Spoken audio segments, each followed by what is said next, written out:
The letter arrived on a Tuesday, plain envelope, courthouse seals stamped in blue. When I tore it open, my hands went cold. A mortgage agreement, $530,000.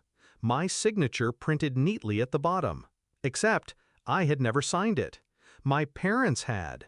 They had tied me to my brother's debt, shackled me without my knowledge, and smiled in my face while doing it. I didn't scream, I didn't call. I just sat very still, staring at the paper, while something in me went quiet. That was the day they lost me. My parents always favored my brother, the golden child, the future of the family. I was the workhorse, the dependable one. I paid my way through college, worked long hours, built credit, saved carefully. He gambled his paychecks, burned through loans, lived like tomorrow would fix itself. When bills piled up, I was the one they called. Just until he's back on his feet. I said yes more than I should have, because they were my family, because loyalty was drilled into me like a commandment. But loyalty has limits. The mortgage explained everything. The strange phone calls I couldn't trace, the credit checks I never authorized, the sudden coolness when I asked about family business.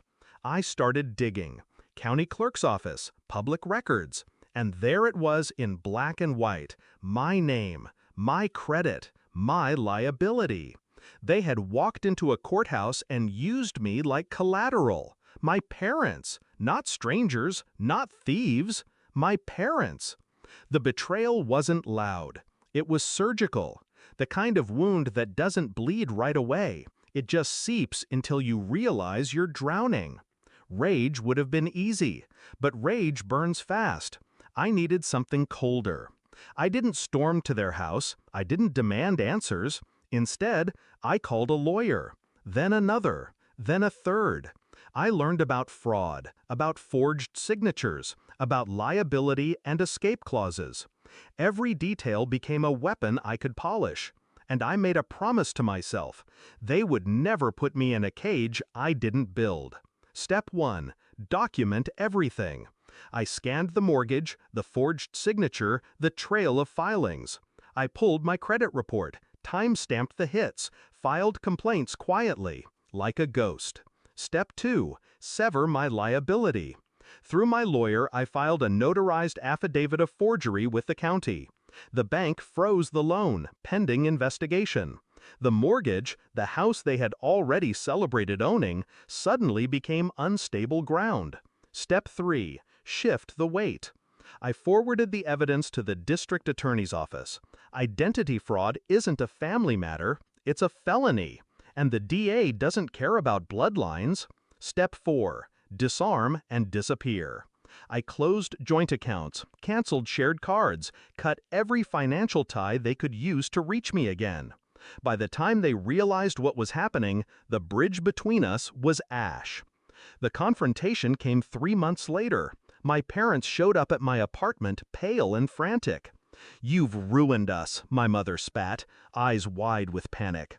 "They're saying we committed fraud," my father whispered, as if naming it aloud might lessen its weight. I looked at them calmly. "You did commit fraud," I said. My brother stepped forward, fists clenched. "You could have fixed this. You always fix everything." I shook my head. Not this time. Their faces shifted. Fear, confusion, then the dawning horror of consequences they never imagined would reach them. Court summons, frozen assets, a mortgage under criminal review. I didn't yell. I didn't gloat. I just told the truth they had tried to bury. You thought I was your safety net. You forgot nets can strangle too. The case dragged on. Investigations, hearings. Their reputations cracked under the weight of whispers in church pews and courthouse halls. I walked away untouched. Clean credit, cleared name. Not because of luck, because I built my escape before they built my trap. Sometimes, late at night, I think about the look in their eyes that day. Not regret, not even guilt, shock. As if betrayal was their right and my resistance the crime. But I don't carry their shock anymore. I carry something sharper, clarity. Family is not blood. Family is trust. And the moment they forged my name, they severed both. They handed me betrayal. I handed them consequence. And I never looked back.